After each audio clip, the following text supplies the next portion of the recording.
ಅಂದ್ರೆ ಇವನು ನನ್ ಮಗ. ಹೊಲಸು ಬಾಯಿಂದ ಮಗ ಅಂತ ಕರಿಬೇಡ.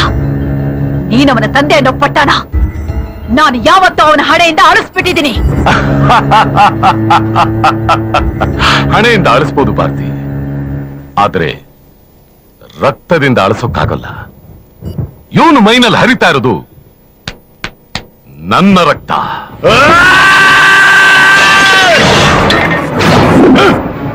ಇನ್ನೊಂದು ಸತಿ ನನಗೆ ನಿನ್ನ ಮಗ ಅಂದ್ರೆ ನಾನು ಯಾವ್ದೋ ನಿನ್ನ ರಕ್ತ ನಿನ್ನ ರಕ್ತ.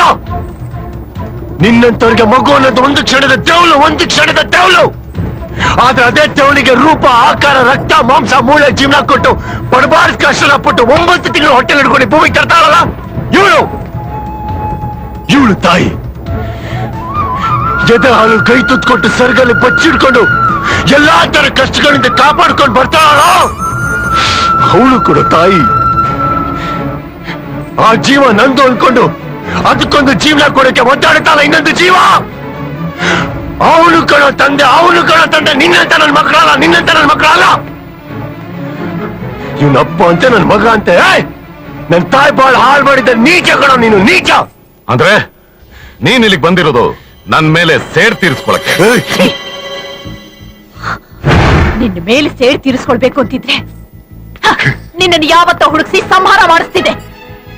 ಆದ್ರೆ ನನಗ್ ಬೇಕಾಗಿದ್ದು ನಿನ್ನ ಮೇಲಿನ ಸೇಡಲ್ಲ, ನನ್ನ ಮಗನ ಭವಿಷ್ಯ. ಅವನೆದೆ ಬೆಂಕಿ ಸೇಡಾಗಿ ನಿನ್ನನ್ನು ಸುಡೋದಕ್ಕಿಂತಲೂ ನಿನ್ನಂಥ ಸಾವಿರ ದುಷ್ಟರನ್ನ ಸುಡೋ ಜ್ವಾಲೆ ಆಗ್ಬೇಕು ಅಂತಾನೆ ಅವನ್ನ ಪೊಲೀಸ್ ಆಫೀಸರ್ ಮಾಡ್ದೆ. ಆದ್ರೆ ನಿನ್ನ ಗ್ರಹಚಾರ ನೀನೇ ಬಂದು ಆ ಬೆಂಕಿಲಿ ಸಿಕ್ಕಾಕೊಂಡಿದ್ಯಾ. ಇನ್ನು ನನ್ನ ತಿರುಪತಿಯಿಂದ ನಿನ್ನನ್ನು ಕಾಪಾಡೋದಕ್ಕೆ ಆ ತಿರುಪತಿ ತಿಮ್ಮಪ್ಪನಿಂದನು ಸಾಧ್ಯ ಇಲ್ಲ.